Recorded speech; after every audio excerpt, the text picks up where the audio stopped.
movement. Fans, players and managers would usually be preparing for football on Saturday. Those such as former Tottenham, Rotherham and Colchester midfielder and current Ebbsfleet manager Kevin Watson, who I'm glad to say joins us live now. Kevin, good to see you. Look, the current situation is affecting absolutely everybody, and it's certainly affecting football clubs, particularly those in the EFL and National League. Now, it is causing real financial problems for many. How secure would you say Ebbsfleet are? Well, I think we're in a fortunate position at the moment, John, because we are solely funded by one guy, Dr. Abdullah, and he's been brilliant. A lot of our income and wages that we pay doesn't come from gate receipts, sponsorship, etc. I know a lot of other clubs it does, and that I think will put them in big trouble. But we're fortunate. Our main backer and sole funder is the doctor. So at the minute it would all appear okay. I've spoken to the CEO, who in turn has spoken to him, and at the minute we seem to be okay. So in terms of a non-league team, we seem to be in a bit of a fortunate position at the moment. And what about the players? How are they feeling about this period of isolation? It's a difficult one. I think we all want to get back out on the training field. We all want to get back out on the green stuff and start playing football again. It's no different. I'm sure if you speak to any manager, any player across the country, we all want to do that.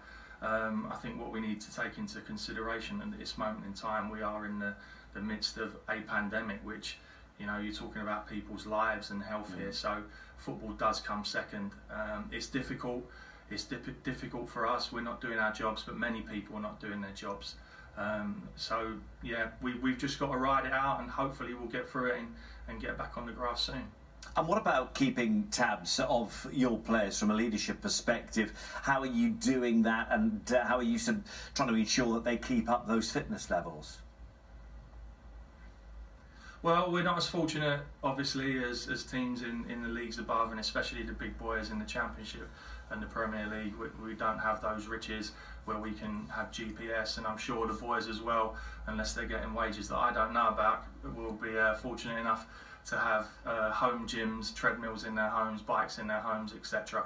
Yeah. We are fortunate enough, though, to have a really good fitness coach in Craig Lewis, who worked with the Portuguese national team at the World Cup in 2010. So we're fortunate we have him.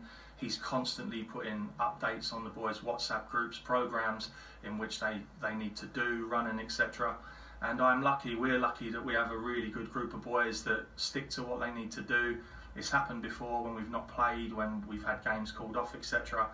They all do their work, and they'll easily be found out if they don't do it. That's the thing. So they're a good group of boys, and they all do the stuff that they're given.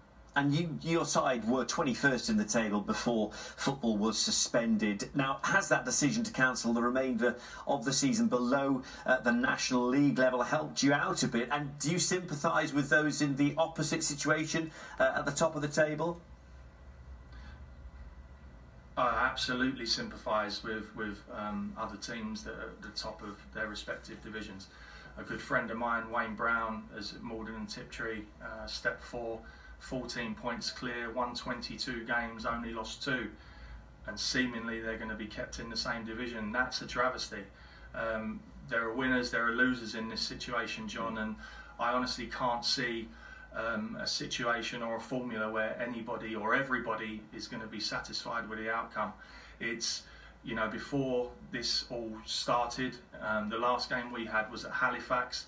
It took us out the relegation zone. I think everyone knows that, or knew that it was only going to be 3 go down. That put us 4th bottom.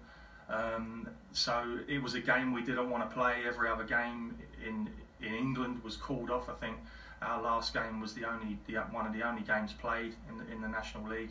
But you've got to feel for teams, especially at the top of our league. Barrow had a wonderful season, you know, beat us 7-0 up there, possibly one of the best National League teams I've seen. And you got to feel for them. Harrogate, who possibly could have back-to-back promotions, and Notts County, who are pushing again. They're coming with a late run.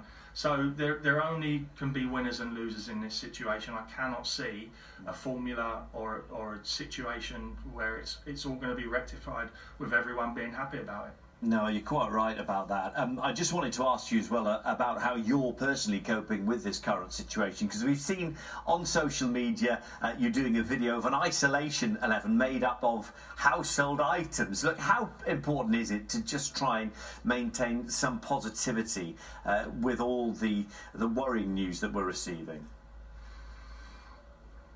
Well, I think you have to, otherwise you drive yourself mad. I'm fortunate enough that I've got about 4 or 5 WhatsApp groups, so when one stops during the day, the other ones go off. We've all had a go at this isolation 11, which is good fun. There are other things, I think, as I say, the boys that I know through football, Brownie and Jacko at Charlton and Mark Gower, the boys I've played with, we all stay in touch.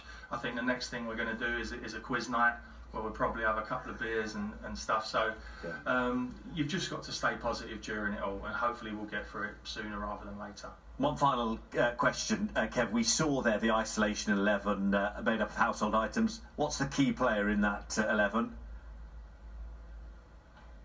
Well, I think the key player, I was quite happy with Flying Robson. I found a dead fly in the bath, so I brought him down and put him in the centre of midfield. And I have to give a special mention to the American owners that flew over the Blazers. I was quite pleased with that one as well, I have to say.